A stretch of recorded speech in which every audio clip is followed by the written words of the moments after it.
We're living through a restoration comparable to that of 1660 and the end of the English Republic and the return of Charles II. The anti-systemic populist projects of the right and the left of the past decade have either been absorbed and neutralized or sent into the wilderness. The literary critic L.C. Knights said of the period of the King's return at the end of the 17th century that English culture had never been so defined by the aristocracy, either before or since. What seemed like the spontaneous interests, tastes, and arguments of the common people were actually just reflections and mediations of conflicts within the elite. We found ourselves in a very similar position today, hyper politicized, but with no substantive politics.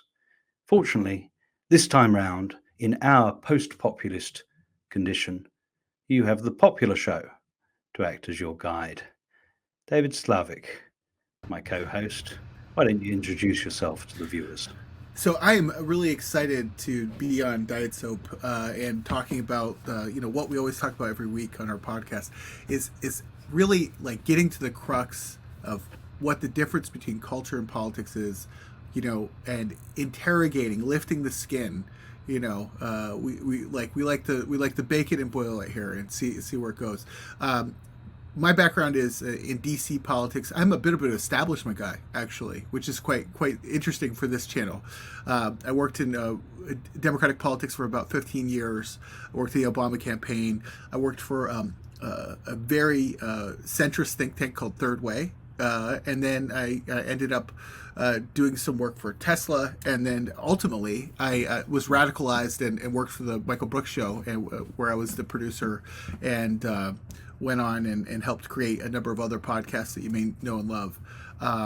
So I'm just excited to be here, and I love Doug's project. I love what he's done.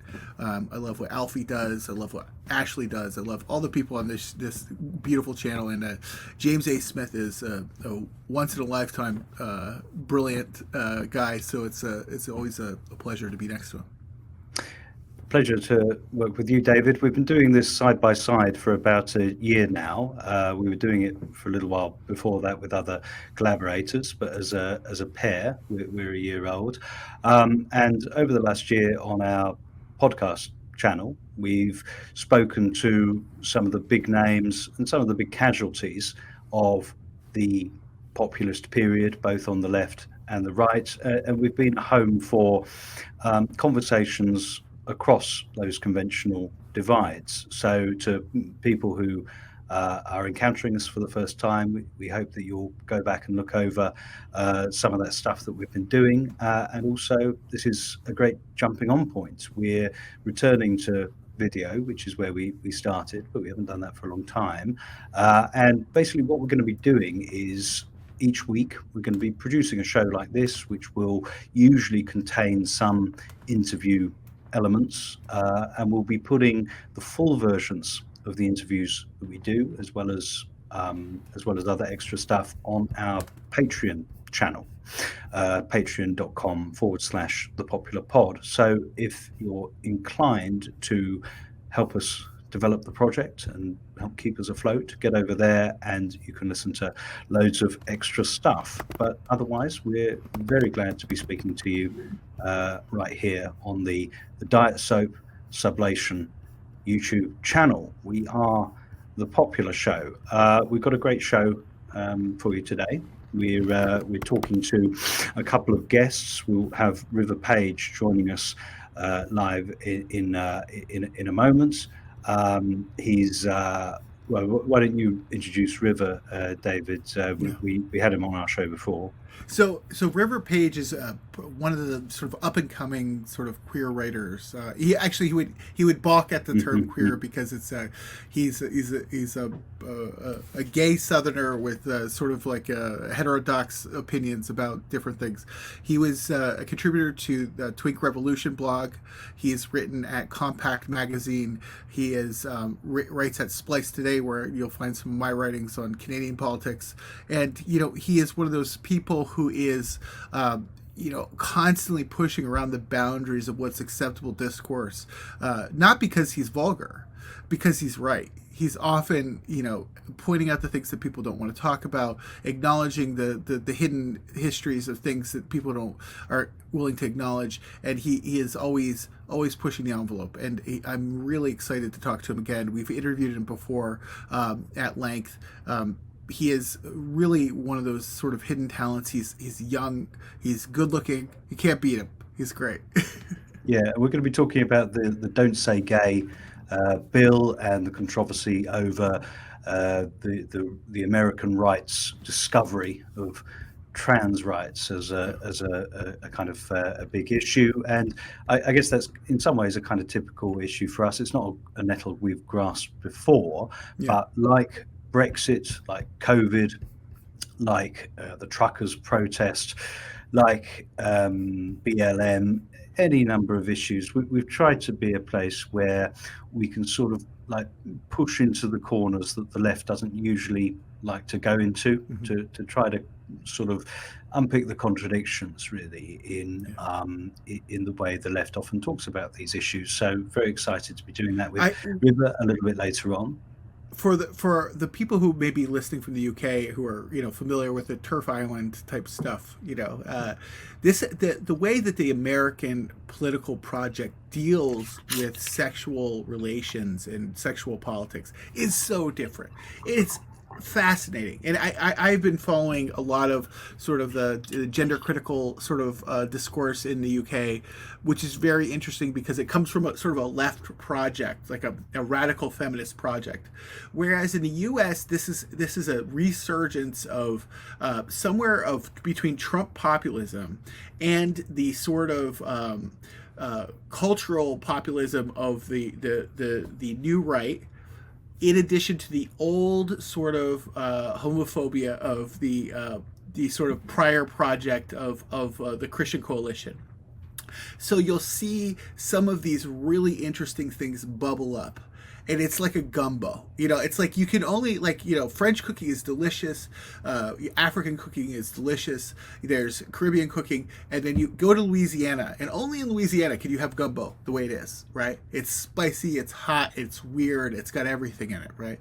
The American project dealing with sort of cultural revolution is so interesting because it doesn't there's no through line in some sort of academic way.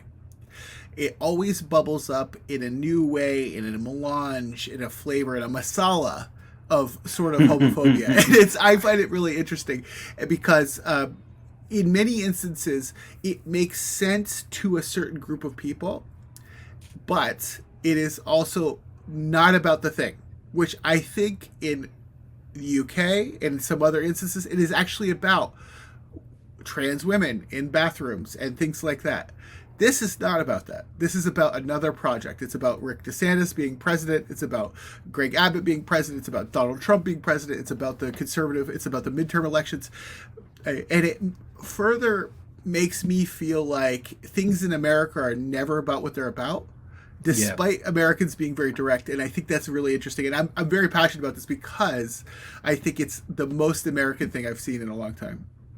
Well, another sort of thing that viewers should know about us is that, as with our collaborators on this channel, another kind of aspect of our discourse is psychoanalysis. And if psychoanalysis teaches us one thing, it's that it's never about the thing. The thing is never about the thing.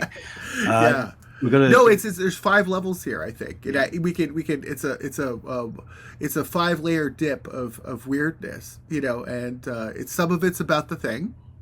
People are afraid of these type of issues, but I think if the more you peel, and we'll peel through this as we go into the conversation. I don't want to lead on too much, but it's fascinating. So can you give a little bit of what your sense of like a psychoanalytic frame of some of this discussion is? Oh man, well, this is going to be sort of drip fed through these episodes, but I guess the heart of it is that often in our arguments about politics and discussions of politics, we're looking to explain what it is people want. Like, what is it people want when they cast a vote or when they join a political movement or support a particular politician? I guess what I've tried to do in my work, both the book that I wrote for Doug when he was still in charge of Zero Books, Other People's Politics, and the other book that I wrote with my friend Mariah Fannebecker, Work Won't Work. In both of those books, what I've tried to do is like ask the basic psychoanalytic question of what do we mean by wanting? Like, if politics is about what people want, if populism is often thought of as giving the people what they want, the question that I'm always interested in is, well, what do we mean by wanting in the first place? What is that process of desire? And I think that that's often under examined in the analysis of politics that we have, and that's something that I do try to bring. The other guest that we've got on this show is Carl Shoben, speaking of the analysis of what people want. He's a pollster for Survation, one of the biggest polling companies in the UK, but unusually he also worked as an advisor both to Tony Blair and to Jeremy Corbyn. We've had a lot of the Corbyn milieu on our show, so it was really great to meet Carl. We spoke to him this afternoon. We'll be dropping a segment from that interview a little later on, and we were really responding to the defeat of Jean-Luc Mélenchon in the first round of the French election a few days ago, and the way in which that sort of puts a lid really on projects that both of us were extremely invested in, the left populism projects of Jeremy Corbyn, Bernie Sanders, and Mélenchon, and the way in which, in some ways, Mélenchon, his defeat does sort of demonstrate the ceiling, really, that particular approach to building a left coalition has ended up encountering. So looking forward to dropping a bit of that discussion in just a moment. Hey, I think we better do that now. I see that River is in the waiting room. So we're going to give the viewers a bit of what Carl has to say. If you want to hear more, then you're going to have to get over to patreon.com/thepopulapod, where you can listen to the entirety of that interview. But now we're going to say check you later, and we'll be back after this segment. Mm-hmm.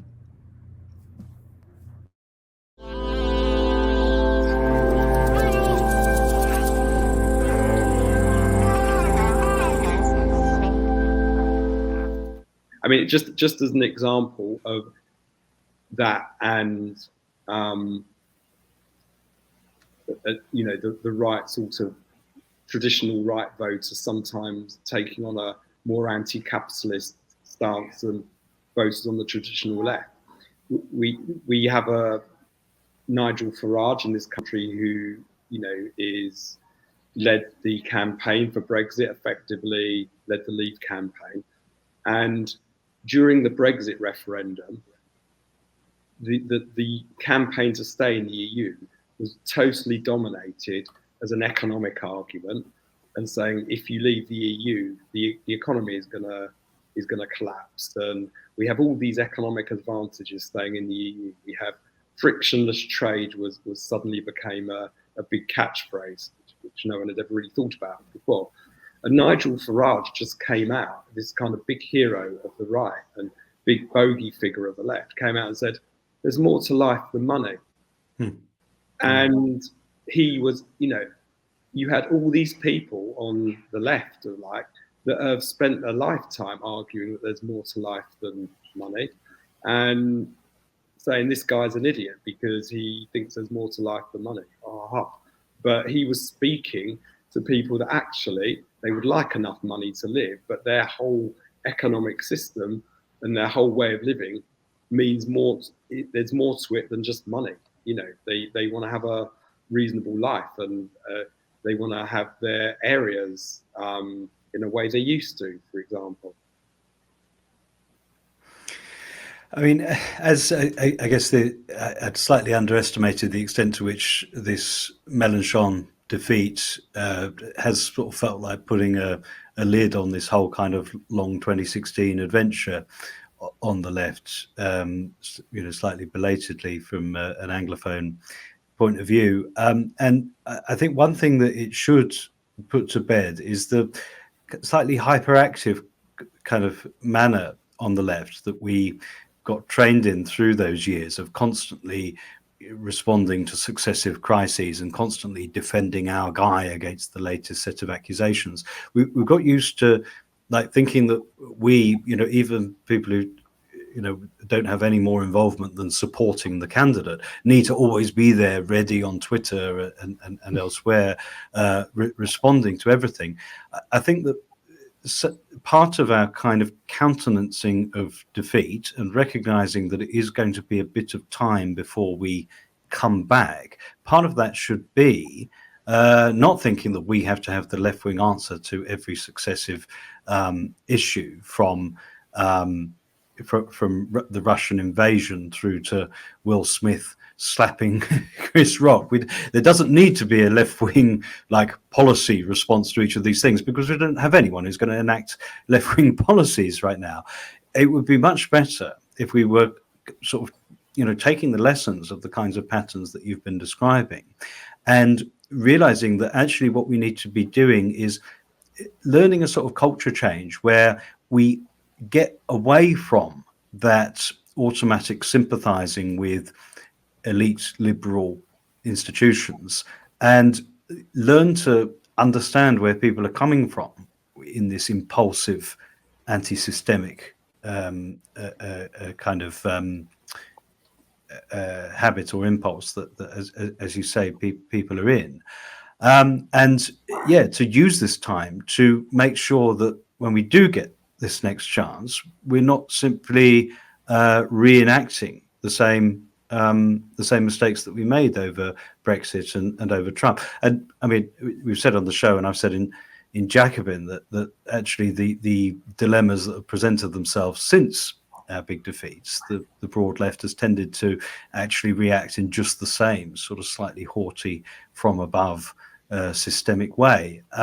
So yeah, the outlook doesn't look terribly great, but I do think that like some kind of accepting of the nature of the defeat, accepting that we've learned from this experience that the constituency is out there, the combination of people does exist, but we need to unlearn some of the bad habits that we exhibited during that whole period. I totally agree with that, because, quite naturally people I know on the left and sort of friends and colleagues are really depressed at the moment, and they say, what can we do about it? Where's the next Corbyn coming from? Where's the, we're defeated. This is awful. So, I mean, it is depressing in a way, but my personal view is certainly in Britain, the left as it was constituted should not be thinking in electoral terms at the moment, because it will be defeated again, because the votes aren't there and support's not there. But it is far more a cultural shift. I mean, you're absolutely right that the left shouldn't have to have a sort of factional position on every single issue that comes up, and shouldn't view life like that. I think there are 2, maybe 3 main reasons why the left gets defeated by the right, and I've mentioned some of them. It fundamentally, when it thinks and talks about issues, it needs to think how can working class people and middle class people control what's around them? How can they, and not just in terms of sort of big public ownership, but how can the left talk about issues in a way that makes sense to people and that they feel they can do something about it? And that is, that the best research on Brexit showed that sort of sovereignty and anti-globalization sentiment was driving the votes. That is the left's. That is a left-wing sentiment which the left should start to own again. So when there are issues like how to respond to COVID, how to respond to climate change, for example, it should be thinking locally, not in a geographical way, but it should be thinking about what solutions can people control and push, what, you know, in a way that doesn't get taken over by big technocratic global sorts of solutions, which leave people alienated and nearly always worse off. Okay, but I think to get to grips with those issues is vital. And I think one more thing which I haven't mentioned, which is is this sort of technocracy point. If you know, these days you've got increasing view that politics should be about managerialism, competence, and technocracy. So there's always a different Italian prime minister. The people never get a choice in who it is, but it's normally someone the technocratic elites have chosen, like the central bankers or someone. And I think the left in particular has to articulate that politics shouldn't be about technocracy, managing. You know, there's people that can manage things. You can always employ people to manage things. The politicians shouldn't be the ones that are saying they're the managers. That's what management consultants do really, really badly. They manage things badly, and there's too much acceptance on the left, certainly the centre left, that that's the way that politics should be. We will manage this. We will put together a spreadsheet of plans which will be out of your control, but we'll do it for you. And I think that attitude to politics is failing, and it's driving some of that disenchantment that we found in that polling of young people. Yeah, there's technocracy in our own hearts on the radical left that needs to be exorcised. There's also the way in which we're constantly being blackmailed into supporting technocrats, because otherwise the fascists will get in. That, incidentally, is so important that Mélenchon has refused to, thus far at least, formally endorse Macron. He said not one vote should go to Le Pen, but he has not endorsed Macron. I think that's actually very important, and there's a way that he's got the potential to avoid basically killing his movements in the way that Bernie did by completely buying into the Biden campaign.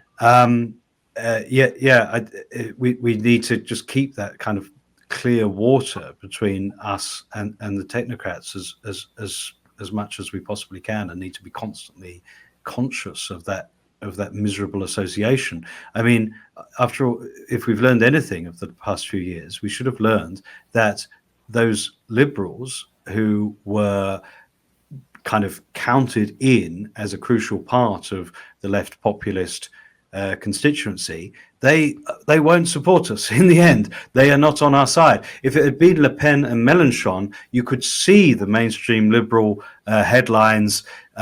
Mélenchon's anti-Semitism is actually more close to his heart than Le Pen's really is. You could see them making the excuses and muddying the water and handing it to Le Pen just as they handed it to Boris Johnson. So ultimately, we need to break bread with the deplorables, because you cannot count on the liberals. We've tried that now. We need to try something else. I mean, I think just kind of, I think, I mean, one of the things about the liberals, you say, is they're not particularly liberal anymore. And one of the things the left could do is take on the mantle of some of that liberalism, which is really broadly embedded into the left's traditions.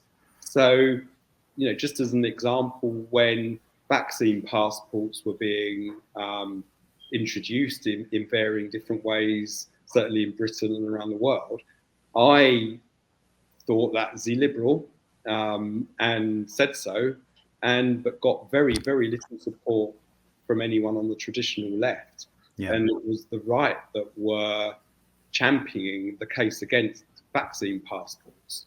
Now, I don't know why that is, but I mean, something that was very popular in sort of mainstream polling theory a few years ago was that society is broken down into people that are open and closed. All right. Now, that was sort of virtue signalling from mainstream liberals to say that they are open because they don't like Boris Johnson and they're the ones that are fighting this rearguard action against these populists who believe in a closed society. But they then expanded that theory to say that the open people are tolerant. We're the tolerant, and the people that are closed are authoritarian, right? So, and yet, ever increasing authoritarian measures seem to be being supported by sort of technocratic, centrist establishment, and if it's people on the traditional right that are saying, no, actually, liberal values are important, freedom of speech is important, then that is a real problem for the left and they have allowed their traditional values to be stolen by someone else who will reap the electoral benefits from that. Yeah, I think I don't know if this is the sort of the last question, but it's one of the last questions I think I'll ask for this really interesting interview. I wanted to ask you about just how this idea that we have to be supportive of the most current thing, they call it current thingism. And we talked about, and I think what I really liked about what you brought to light was that there is this idea that we have these core values that we need to stick to, that we have to consistently be driving home, both in voter turnout and in reaching out to people, to organizing. But one of the things I think that I see on the left is that each day there is something that we must be on the right side of, the correct side of, that may be like very tangential to the actual like core project of the left. And I think that what we see is the left sort of pair off, sort of like peeling an apple, and suddenly it's just the core is gone because you've cut it every which way. Where you have to have the right opinion on something that's going on in Ukraine, or you have to have the right opinion about another issue that maybe doesn't affect you. And these are all like important in the broad sense of like I think that we all are probably mortified by what's happened to the Ukrainian people, et cetera, et cetera. But it doesn't necessarily go back to the core project. Do you think that it's possible in this information environment to actually do that if we are terminally online? It's really difficult because they're sort of two different groups of people, and one is much larger than the other. So, I mean, if you think about the left as such, there's the politically engaged left that spend their day on social media and have to have a position on everything, as you said, to have the right position on Ukraine or whatever. And then there is everybody else. So then you have the majority of people who aren't politically engaged, don't spend their days on Twitter and so forth, but they hold views that we would call traditionally left-wing. So that might be working class young people who want an anti-system approach, want more control over the means of production, and have liberal values about freedom of speech, freedom of protest, and so forth. Okay, that is different from the more politically engaged left, who obsess with Boris Johnson, whether he clearly is a liar, but they obsess with political functions of the left. So that's where you get into the left having to have a position on Will Smith, having to have a position on, having to comment on whether the left is pro or anti-NATO enough or not enough. So that bogs the left down in things which are totally distant from the people it needs to be reaching out to.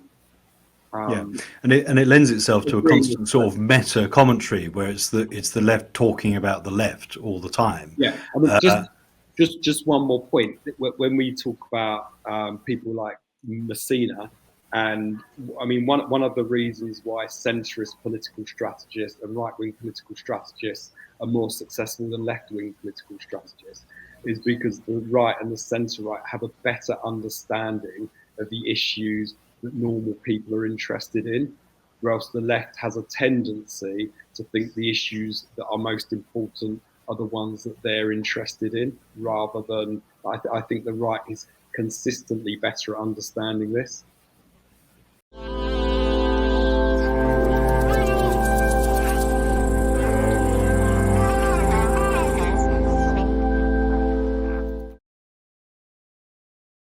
That is Carl Shobin from Survation. Check out his Twitter at Carl Survation. And if you want to hear the rest of that interview, get over to patreon.com/The Popular Pod. We're joined now, as advertised, by River Page to discuss the Parental Rights in Education Bill, which critics have been referring to as the Don't Say Gay law. This was signed into law by the Republican governor of Florida, Ron DeSantis, last month, and it's one of over 156 bills relating to issues of gender identity that have been introduced in 39 states since January last year. To discuss the place of gender identity in right-wing strategy and where progressives might be going wrong in their response, we've got River. You're a friend of the show, I think we're in a position to say. It was great to speak to you before Christmas, along with the Twink Revolution guys. And yeah, welcome back to the Popular Show. Yeah, thanks for having me. It's great to be back. One thing I want to mention right off the top, because River is not the self-promoter that he should be. And I'd say, because he's a very talented guy who does a lot of great stuff. He has a piece in Compact Magazine, the new magazine that has fellow Diet Soap host Ashley Frawley is on the masthead, and a friend of the show, Glenn Greenwald, is on the masthead. Lots of great people on that. It's like one of those things where it's like, I think they tried to cancel it just for being what it was, but it's really good, and it's a really beautiful magazine that has some of the best web design. And I do web design like casually in my part-time, and I'll tell you, it's just a beautiful thing. And you have what is your most recent article called? It's called Fake Gay History. Which I liked. I thought that was very good. And what do you talk about in that article? Because I really do want to get that up front, because I thought it was such a good piece. Yeah, it's about like the role of like gay or queer history, whatever you want to call it, in education. Because there's a lot with the Florida bill and a lot of the other stuff that's going on right now. There is a lot of like discourse about like the teaching of LGBT issues in school, but insofar as I can tell, really the only places where it's consistently done are these 4 states. I believe it's California, Illinois, New York, and Washington. I have to double check on that. It's in the article, but 4 states where it's required by law to teach about the history of the LGBTQ plus rights movement. And so what I did was I kind of delved into the history of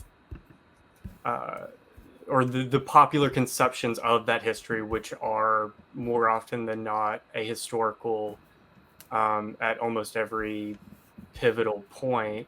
And I had somebody reach out to me who lived in he was a teacher in San Francisco, and he said, there's no curriculum, like no standard curriculum. They just say you must teach this. And so there's no curriculum. And so it's just basically like Google Docs being shared back and forth between teachers. And so I don't really have a lot of faith that sort of dry, meticulously researched accounts of queer history that you can sometimes find, published in like university presses and stuff, are what's being taught in school at like high school levels in like California and Illinois. And so I go through, the idea that the Stonewall riots were started by trans women of color that has no evidence to support it. Yeah, the first the asexuals in Auschwitz was the other. Oh yeah. The asexuals in Treblinka. No, I wanted to name the article the ace in the striped pajamas, but I don't think they would have let me done that.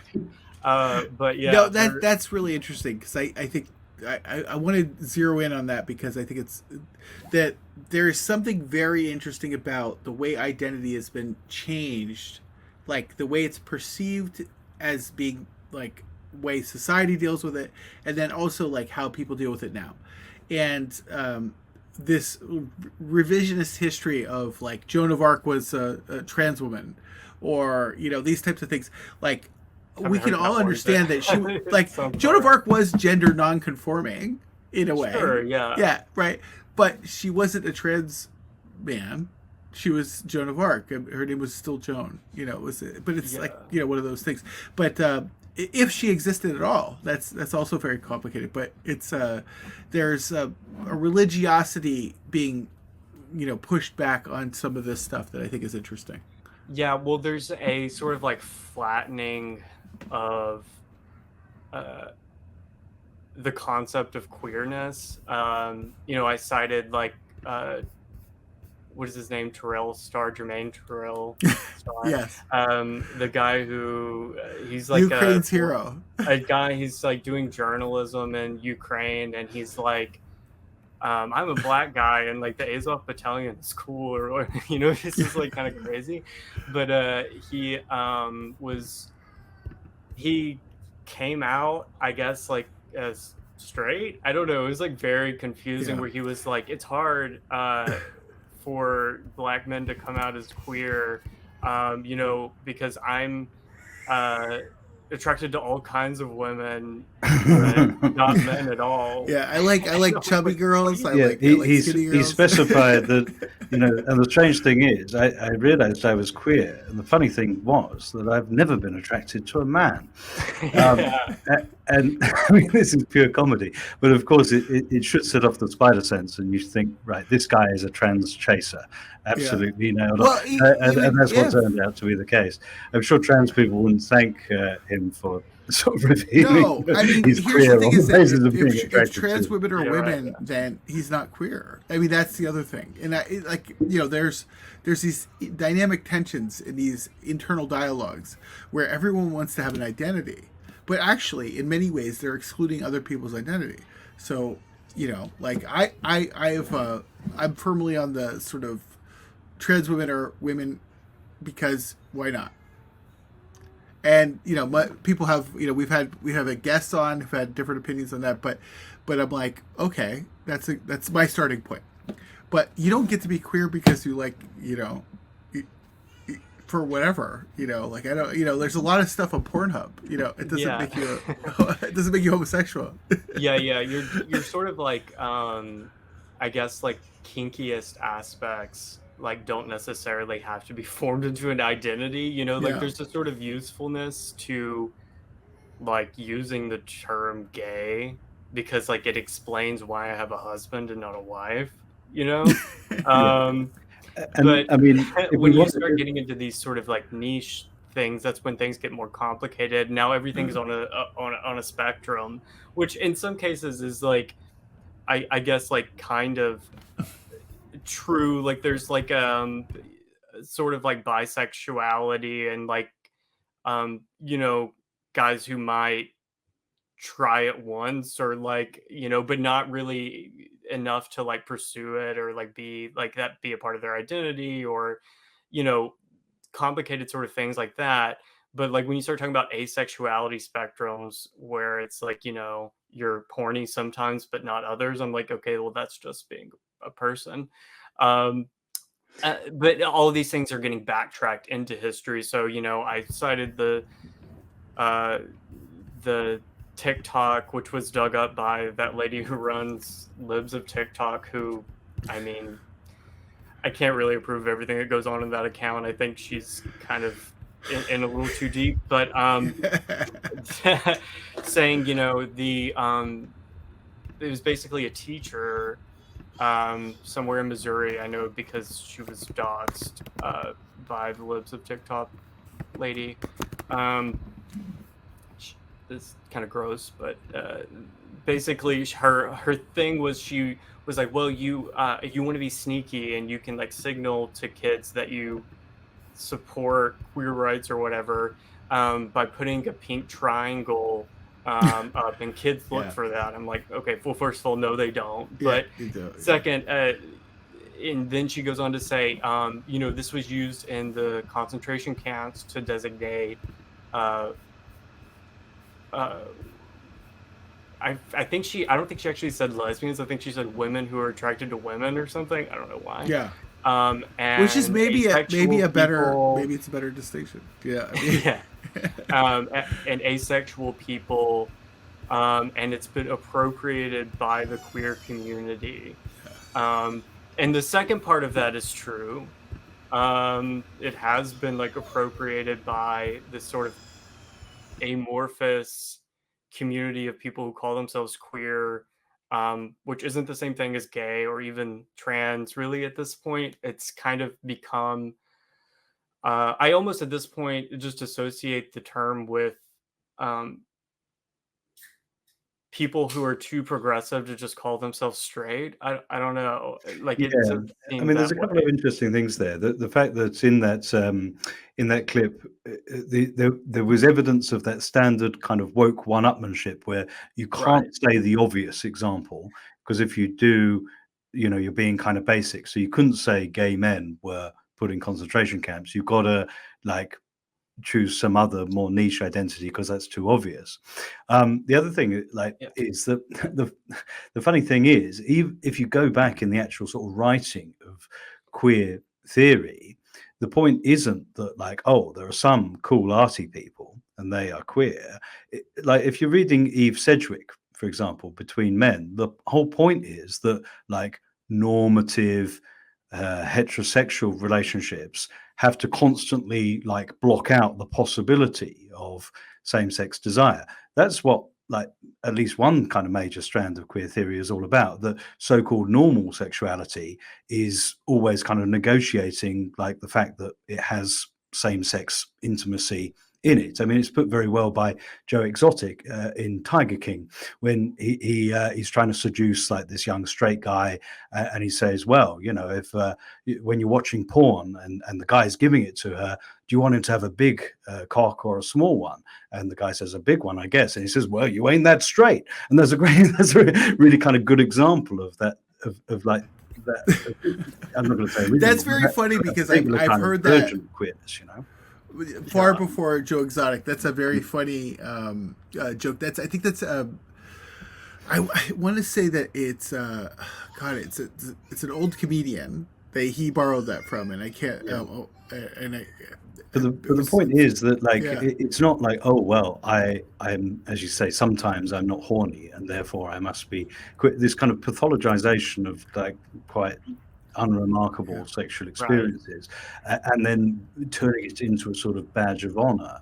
I mean okay, these are all parts of the like human fabric of how people are negotiating sexuality at the moment, but it has produced a hell of a lot of material on TikTok and elsewhere that has been very, very easy to exploit for the right in this project. So maybe we could move on to that project. What do you really think is at the kind of core of this sort of turn to gender on the part of the right now?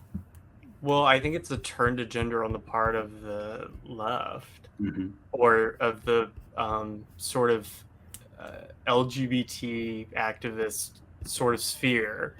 Because if you think about like, I mean, the sort of like regular run-of-the-mill gay guys and lesbians who just wanted gay marriage or whatever, they got it, and so they went home. But this like machine that had been built around that movement kind of had to keep going. And so what do you do if gay people are sort of like broadly tolerated, gay marriage is legal? I guess you can kind of fight for like anti-discrimination in like employment laws and stuff, but most of that had already been decided by the courts and stuff too. So there's really nowhere to go on that. So you have to kind of turn to gender. So like, and then that breeds, I guess, in a sense, like a whole new host of people who kind of want to be the hot political subjects of the day, which is how you end up with people who are trans, but like not really. Um, and so I think that, and also it's just, it became like, they were like, okay, well now we have to have the conversation about trans rights. And so the conversation starts going, and because it's such, it had to be expanded because I think actual trans people who transition are such a minority. Mhm. Like if you look at actual statistic, the number of people who identify as like non-binary far outweigh the number of people who I guess we would have called like transsexuals or something back in the day, the people who actually like kind of do like a medical type thing and transition.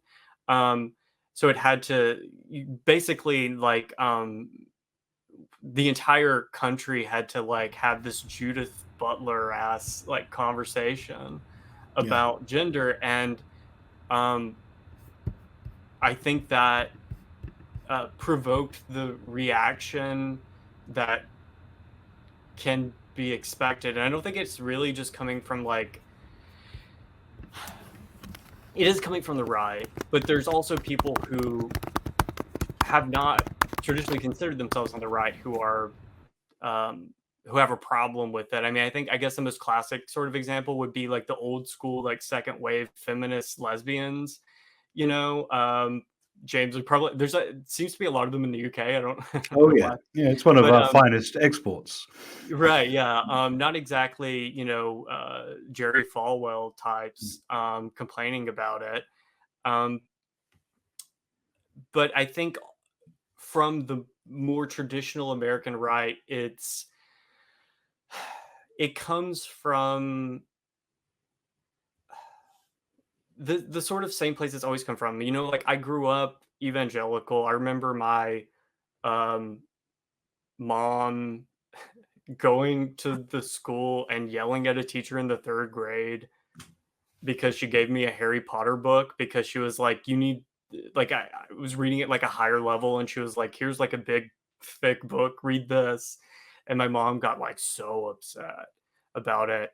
And it kind of feeds into this like evangelical persecution complex that's kind of hard to understand if you didn't grow up in it.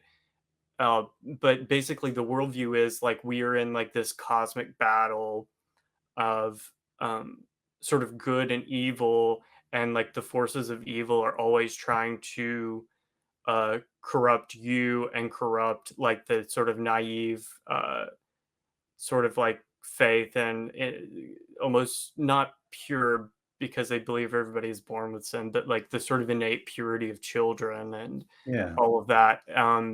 It's all very like familiar to me, and the same thing happened with like homosexuality.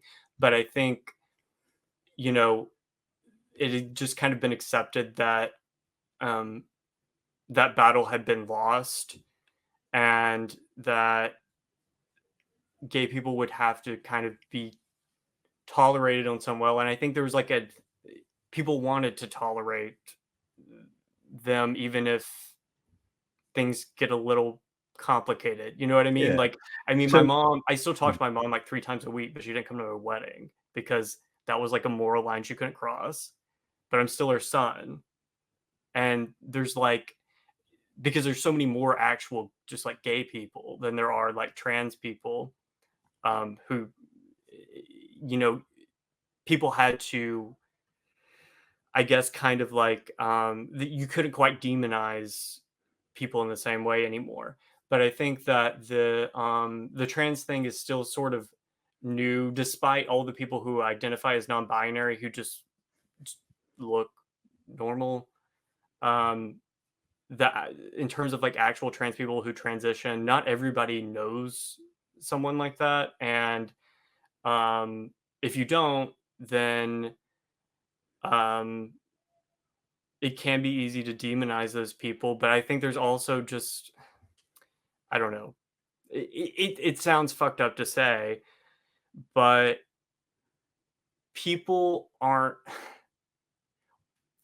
when people see like a sort of like Leah Thomas like figure, um, just sort of like a kind of a trans woman who used to be a straight guy, who's like competing in elite sports, who's like jacked and huge and kind of like imposing, that inspires a different sort of reaction than what trans people who, or trans women specifically, were traditionally conceived as, which is like this sort of like hyper effeminate gay man who became a drag queen and then got plastic surgery and got like a pair of tits. Like, Yeah, you people know, are actually pretty comfortable with that archetype. they are. No, in fact, I and- think it had become sort of part of culture in a broad sense. That I think that what's very interesting about Leah Thomas is that it puts two different parts of American culture against each other. Americans have always loved camp. I mean, that's always been really important to American culture. And in fact, I think the English sort of expression of sort of transness and camp has always been sort of an uglier presentation. It's about Benny Hill. It's about all these other things. Whereas in the States, you had sort of these sort of like prince type figures who are like lovely and beautiful and feminine, but also masculine. And there was this sort of yin and yang of culture that really worked for our sort of sense of presentation. Mhm. And when you get, but Americans are also really deeply ingrained in sport in a way that a lot of cultures aren't. And this sensibility of like fairness and sort of meritocracy and American sort of gumption is running up against sort of the sense of American tolerance.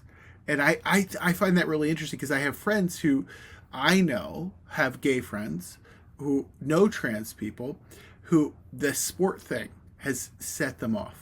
And these are normies. These are not people like we know, like in our Twitter world, but these are like normies who are like, they're like this Leah Thomas thing. They're like, this is too much. And they're all jocks, of course, or they're like ex-military guys or whatever. A lot of them, you know, like I said, they have a gay family, they know trans people, but the sport thing just sets them off in a way that is uniquely American. The UK has a little bit of a different reaction because of sort of the idea of innate femininity and, you know, radical feminism. But I don't know. Can you address that a bit? Well, I think the sports thing is like, that's definitely true because we have this. I think it's a sort of broader myth of like meritocracy in America, you know, and traditionally sports have been kind of the one place where that is true. It doesn't, like, if you grew up, you know, poor and without, you know, regardless of where you come from, if you have the talent in sports, you can kind of make it if you work hard, you know. I mean, a lot of it is like genetic lottery, but I think it was Fran Lebowitz who said that like talent is like, um, you know, you can't buy it, you can't inherit it. It's just there. Um, and I think that that's true for sports, and I think, you know, that does sort of set people off. But I think it goes beyond just what comes after sports is like the locker room, and I think that's also something that makes people uncomfortable. And again, it's I think that it's exacerbated by the sort of, well, one, like the kind of non-binary thing, and also this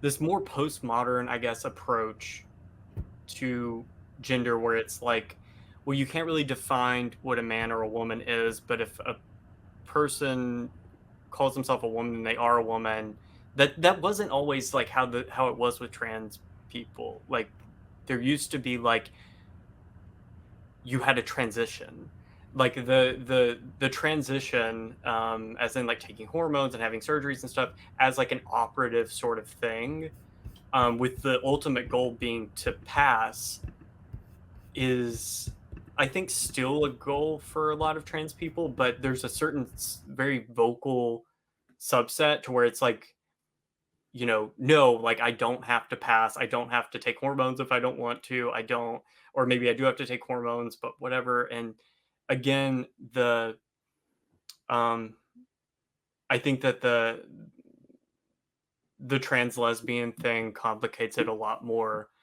because it is, usually like a difference in physical appearance, where you don't have like dainty gay guys who kind of looked like women before they transitioned and acted like women before they transitioned. You have these guys who uh used to be athletes, like male athletes, or I don't know, 4chan posters. It seems like like just kind of gruff, sort of masculine, straight guys transitioning, and it comes off differently, and it's a very uncomfortable. Like nobody wants to have that conversation, really. I think you were onto something when It is you like were people do describing perceive that the sort differently. of machine, the machine that was gifted by the gay marriage campaign, and then people were kind of in those roles, in those NGOs, in those non-profits, and had to kind of keep the thing going. I think that there's probably quite a lot of the explanation lies in that. I'm sure there are other views on this, but it seems to me as if trans rights has maybe more than any previous frontier of civil rights has been a quite top-down affair. Right. And as a result, there's been a sort of unevenness of implementation of pro-trans policies, so that you have sports having being quite far ahead of the rest of the population, elite institutions being quite far ahead of the rest of the population, and the broad left actually not really thinking that it needs to do the work of convincing people on the ground in the same way. The fact that we've had pretty much I feel like it's been 10 years that I've been hearing people say that you can't even get into a debate about trans identity because that's giving up too much to the transphobes to even have the debate in the first place. And of course people often want to have debates in bad faith, but them's the breaks, and you just have to be prepared to take on the subject. So I guess what I'm saying is that there's been a sort of an odd shape to this where certain kinds of elite institution have very thoroughly embraced trans rights, like before other people have really had a chance to even hear what the arguments are, and that leaves the cause like vulnerable in quite a lot of different ways, and one of those ways is that it's being exploited by the American right now.